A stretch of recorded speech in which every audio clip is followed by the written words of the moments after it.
नमस्कार। हम पढ़ रहे हैं अब क्लास 10th की हिंदी। हम पढ़ रहे थे तुलसीदास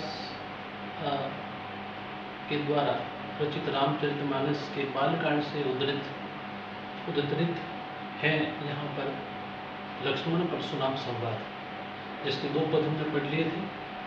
आज हम पढ़ रहे हैं तीसरा पद लक्ष्मण परशुराम संवाद का क्लास 10th के लिए, जो आपकी पाठ्य पुस्तक में महाकवि तुलसीदास के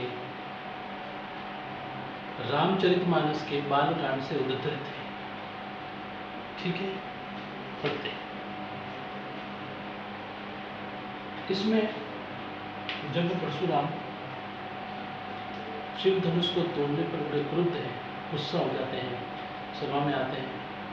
लक्ष्मण और परशुराम के मध्य जो संवाद है, विवाद हो जाता है, वो इसमें भी प्रकट हो रहा है। लक्ष्मण हंस हंस कर उन पर व्यंग्यमान कर रहे हैं और परशुराम उन्हें इस प्रकार की करने के कारण, इस प्रकार उनके उपहास करने के कारण भड़क भड़क कर उनके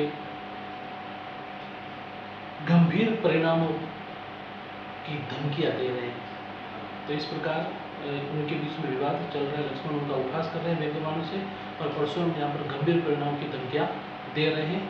चलते पड़ते हैं।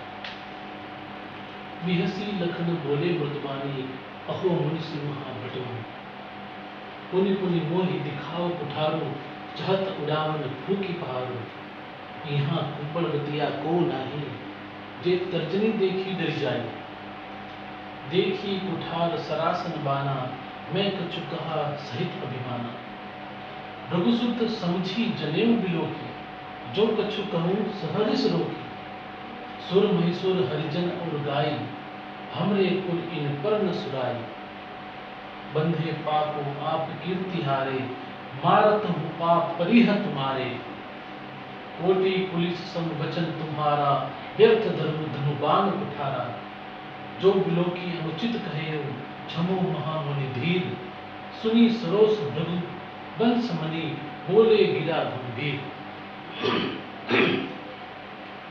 देखिए प्रथम पंक्ति, बिहसी लखन बोले मृदुबानी, अहो मुनि महाभटु। बिहसी हंसकर, लखन बोले मृदुबानी, एक मधुर वाणी में वे उन्हें कहने लगे। हंसकर मधुर वाणी में लखन कहने लगे, अहो मुनीस महाभटमानी, ओहो तुम तो अपने आप में महान योद्धा हो, तुम महामुनि हो, आपको तो निश्चय ही एक महान योद्धा कहा जाता है। आप महामुनि हो, महान भटमानी हो, महान योद्धा हो, मानना पड़ेगा। आप ही निश्चयी रूप से माने हुए महान योद्धा हो और महामुनि हो, ऐसा वे लक्ष्मण कहने लगे। इसलिए आप पुनि पुनि यानी बार बार, पुनि पुनि मोहि दिखाओ कुठारो, इसलिए आप मुझे बार बार अपना कुठार फरसा बता रहे हैं, फरसा दिखा रहे हैं, बता रहे हैं। चहत उड़ावन फूकी पहाड़ो, ऐसा लगता है जैसे आप फरसा बताकर मुझे डराना चाहते हैं, और ऐसा लगता है जैसे आप एक फूक में पहाड़ को उड़ाना चाहते हैं, पहाड़ उड़ा देंगे, ऐसा मुझे प्रतीत हो रहा है। ऐसा व्यंग्य वे लक्ष्मण परशुराम पर करने लगे। फिर वे लक्ष्मण चेतावनी स्वरूप कहने लगे, यहाँ कुंबड़ बतिया को नाही, जे तर्जनी देखी डरी जाए। कि सुनिए महामुनि, आप जिस तरह से मुझे डराना चाहते हैं, लेकिन यहाँ पर कुंबड़ बतिया को नाही, कुंबड़ बतिया अर्थात यहाँ पर एक आंचलिक शब्द है, और आंचलिक शब्द कुंबड़ बतिया का अर्थ है छुई मुई का पौधा।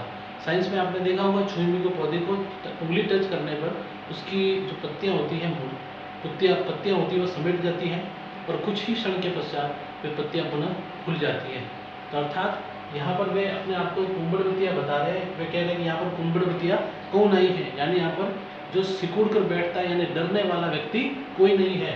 यहाँ कुंबड़ बतिया कौन नहीं, ये तर्जनी यानी अंगूठे के पास वाली उंगली, जो जैसे उस पौधे की पत्तियों को छुआ जाता है तो वे मुरझा जाती है, समिट जाती है, और थोड़ी देर के बाद वापस सिमटने के बाद खुल जाती है, अर्थात तर्जनी टच करने पर। तो यहाँ पर कुंबड़ बतिया कौन है, यानी छुई मुँह का पौधा कोई नहीं है महामुनि जो तर्जनी देखी डर जाए, जो तर्जनी यानी उंगली को छूते ही सिमट जाए अर्थात डर जाए। यहाँ पर सभी, यहाँ पर डरने वाला डरपोक कोई नहीं। देखी कुठार सरासन बाना, मैं कछु कहा सहित अभिमाना। मैंने आपके पास में फरसा और सरासन धनुष और बाण, सरासन का अर्थ धनुष और बाना का अर्थ है बाण। मैंने आपके फरसा, धनुष और बाण को देखकर जो भी मैंने आपको कहा वो अभिमान स्वरूप मैंने आपको कहा। मैं कछु कहा सहित अभिमान। लक्ष्मण कहने लगे कि हे मुनिवर, मैंने आपके द्वारा धारण किए हुए फरसा, धनुष और बाण को देखा और उसको देखकर मैंने अभिमान स्वरूप जो आपसे कुछ कहा है, मैंने उनको देखकर कहा महाभट योगी, महायोद्धा, वो देखकर मैंने आपका भृगुसुत समुझी जनेऊ विलोकी। आप भृगुसुत हो, भृगु मुनि के पुत्र हो, अर्थात आप मुनि हो। समुझी जनेऊ विलोकी, आप पर जो जनेऊ धारण किया गया है ब्राह्मण, इसलिए आप ब्राह्मण लगते हो जो जनेऊ धारण किया, क्योंकि ब्राह्मण के जनेऊ धारण किया होता है। जनेऊ यानी यज्ञोपवीत कहते हैं उसे, जो अत्यधिक रूप से ब्राह्मणों में या पहना जाता है सफेद धागा, यज्ञोपवीत से उसको संबोधित किया जाता है। तो मैंने उसको देखा, लक्ष्मण ने कहा मैंने उसको देखा और आप ब्राह्मण हो, जो कछु कहूँ सहस्र शोक। मैंने उसको देखकर, जनेऊ को देखकर, जनेऊ जो धारण किया उसे देखकर अभी तक जो मैंने जो कुछ कहा है वो रिस रोकी, रिस यानी गुस्से को रोक कर दबाकर अभी तक मैं बैठा हूँ उसको देखकर कि आप एक ब्राह्मण हो। सुर महिसुर हरिजन और गाय, क्योंकि हमारे कुल में सुर यानी देवता, महिसुर यानी ब्राह्मण, हरिजन और गाय, हरिजन यानी भक्त और गाय, गाय यानी गाय पर, यानी देवता पर, ब्राह्मण पर और भक्त पर और गाय पर हमारे कुल इन पर न सुनाई। हमारे वंश में हमारे कुल पे इन पर वीरता बताई नहीं जाती है।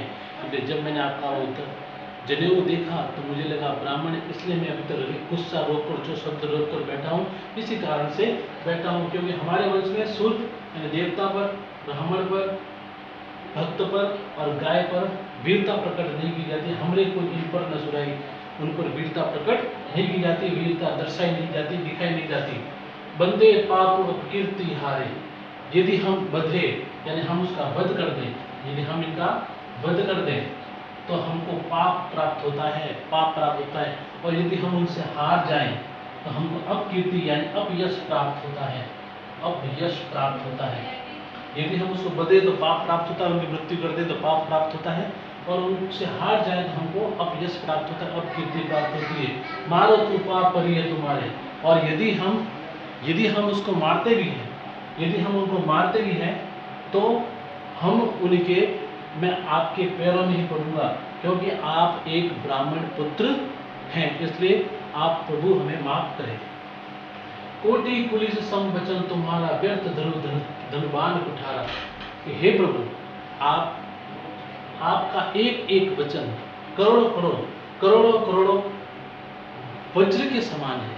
हे प्रभु, आपका एक एक वचन करोड़ों वज्र के समान है, वज्र के समान है। व्यर्थ धनुबान कुठम, आपने व्यर्थ में ही धनुष और बाण और एक फरसा धारण किया हुआ है, क्योंकि आपके शब्द ही इतने कठोर हैं। जो बिलो की अनुचित कही क्षमु महामुनि धीर। हे प्रभु, जो मैंने देखा और आपको अनुचित कहा है उसके लिए क्षमु महामुनि, मुझे क्षमा कीजिए। हे महामुनि, हे महान योद्धा, मुझे क्षमा कीजिए, मैं आपसे क्षमा चाहता हूँ। सुनी सरोस रघुवंश मणि, बोले गिरा गंभीर। और आप जो बिलो की, जो देखकर, जो शांत रहे, जो मैंने आपको देखा, जो भी कहा, उसके लिए मैं क्षमा चाहता हूँ, क्योंकि आप धैर्य रखने वाले हैं, धैर्य धारण करने वाले हैं। सुनी सरोस, सुनकर सरोस के साथ में, गुस्से के साथ में रघुवंश मुनि, रघुवंश के मुनि कहने लगे, बोले गिरा गंभीर। और आगे वे अगले पद के लिए वे चेतावनी देने लगे, लक्ष्मण को कहने लगे, अपनी गंभीर वाणी में वे उसको सूचित करने लगे, उसको लक्ष्मण को चेतावनी देने लगे। तो इस प्रकार ये दूसरा पद था, तीसरा पद था, उसकी व्याख्या थी। इसमें विशेष में आपको साहित्यिक अवधि भाषा लिख सकते हैं। उसके अलावा इसमें शैली व्यंग्य और व्यंग्यात्मक है और उपहासपूर्ण है। उसके बाद मुनिसी महा ये शब्द आया है। उसके बाद पुनि पुनि ये आया है, ठीक है। यहाँ कुम्भड़वत्या पुनः एक आंचलिक शब्द आया है, ये विशेषण आप लिख सकते हैं। कुम्भड़वत्या एक आंचलिक शब्द है, ठीक है। तर्जनी देखी जड़ी जाए, सरासन बाना, प्रभु सुत समझी। उसके अलावा जहाँ पर भी आपको किसी वर्ण की आवृत्ति नजर आए वहाँ पर अनुप्रास अलंकार है। इसके अलावा यहाँ पर वीर और रौद्र रस, वीर रस और रौद्र रस, वीर रस और रौद्र रस की सफल व्यंजना हुई है। वीर और रौद्रता यहाँ प्रकट हुई है।